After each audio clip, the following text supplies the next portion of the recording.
Reka nongere kubasuhuza kandi mbahe ikaze muri aya makuru agiye kwibanda hano mu karere k'ibiyaga bigari. Mbere na mbere tukaba tubabwira ku makuru avuga ko abanyamahanga baherutse guca muri Repubulika Iharanira Demokarasi ya Kongo, cyangwa se abageze muri Repubulika Iharanira Demokarasi ya Kongo, kuri ubu ngubu bamaze kuba babuzwa kwinjira mu gihugu cy'u Rwanda mu rwego rwo kugira ngo dukomeze kwirinda ikwirakwira ry'iki cyorezo cya Ebola, ndetse tunirinda ko cyagera muri iki gihugu cyacu cy'u Rwanda. Nanone kandi turagaruka ku makuru agaragaza ko Amerika yamaze kuba yafatira ibihano umupolisi ukomeye cyane wo muri Tanzania, kubera ko harimo gukekwaho iyicarubozo ndetse no gufata ku ngufu abagabo b'impirimbanyi zikomeye cyane hano muri Afurika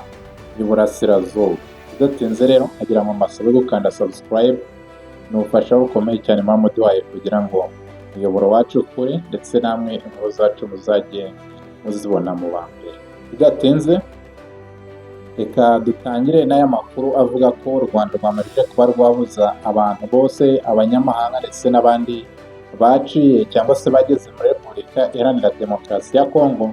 kuba bakinjira mu gihugu cy'u Rwanda. Nk'uko tubikesha Minisiteri y'Ubuzima y'u Rwanda, yatangaje ko ingamba nshya zo kwirinda ikwirakwira rya Ebola zivuga ko zigomba guhita zitangira kubahirizwa kuva zigisohoka. Ziravuga ko rero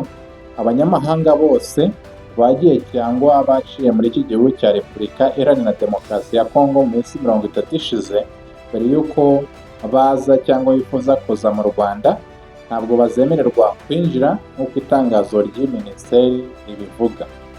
Abanyarwanda n'abanyamahanga bafite uburenganzira bwo gutura mu Rwanda bo bazemererwa kwinjira nk'uko iryo tangazo ribisobanura. Byumvikane ko abanyamahanga bazaba baje mu Rwanda bisanzwe, mbega badasanzwe bahatuye, baje mu bikorwa wenda by'ubukerarugendo, ubucuruzi, abo ntabwo bazemererwa kwinjira, bitewe n'uko bazaba barabanje guca muri Repubulika Iharanira Demokarasi ya Kongo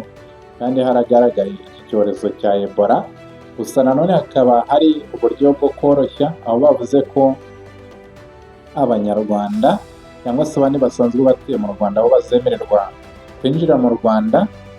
nubwo bwose baba barageze muri Repubulika Iharanira Demokarasi ya Kongo. Kugeza ubu rero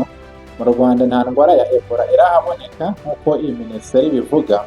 Gusa iyi virusi ya Ebola nshya bahaye izina rya Bundibugyo, ikaba yarabonetse mu mujyi wa Goma muri Repubulika Iharanira Demokarasi ya Kongo,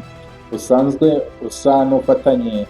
n'umujyi wa Gisenyi cyangwa se umujyi wa Rubavu wa hano mu Rwanda. Byumvikane ko kuba bakanduzanya cyangwa se indwara yakwirakwira yagerana hano mu Rwanda hari ibintu bisa naho byoroshye, kuko ari nayo mpamvu ikomeye cyane bamaze kuba bafata izi ngamba. Gusa nanone hakaba ari agahenge kuko abantu bari basanzwe baba mu Rwanda bo bemerewe kuba baza. Byumvikane ko ariko nabwo bazubahiriza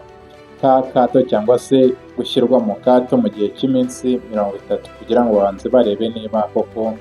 abo bantu nta bwandu cyangwa se nta virusi ya Ebola baba baraturukanye muri Repubulika Iharanira Demokarasi ya Kongo. Dukomeje n'amakuru avuga ko Amerika yamaze kuba yafatira ibihano umupolisi wo muri Tanzania. Biravugwa ko nyuma y'uko Boniface Mwangi hamwe n'impirimbanyi yo muri Uganda Agathe Atuhaire bagaragaye mu kiganiro n'abanyamakuru cyabereye i Nairobi, cyari cyuzuyemo amarangamutima. Aba rero Boniface Mwangi ndetse na Agathe Atuhaire bavuze ko bafashwe ku ngufu igihe bari bafungiwe muri iki gihugu cya Tanzania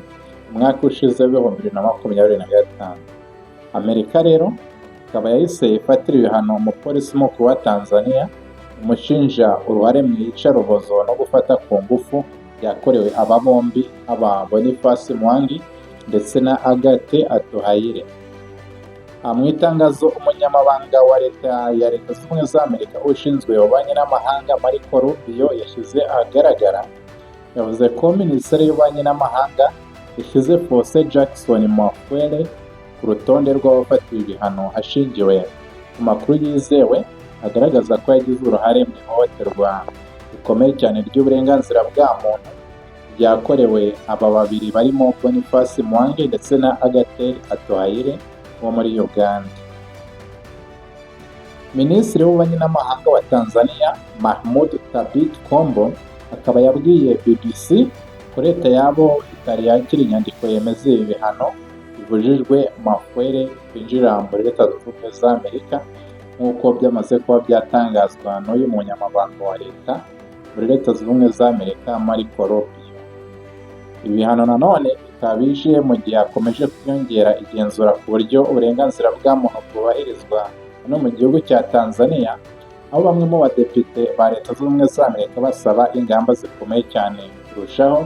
kugira ngo habashe kuba hakirindwa ihohoterwa rikomeye cyane rikunze kuvugwa no muri Tanzania, ndetse n'ibyakoroshya uburyo bwo kugira ngo bazajye bakurikirana abakekwaho ibyo byaha, ndetse abo bihama babe babiryozwa bititaye ku kuba wenda barabikoreye mu bihugu bitari Leta Zunze Ubumwe za Amerika cyangwa se ibindi bihugu, bakaba babasha kuryozwa ibyo bibi. Ndetse n'abaturage bose murumva ko nk'uyu Aduhayire wo muri Uganda atakabonye ubutabera,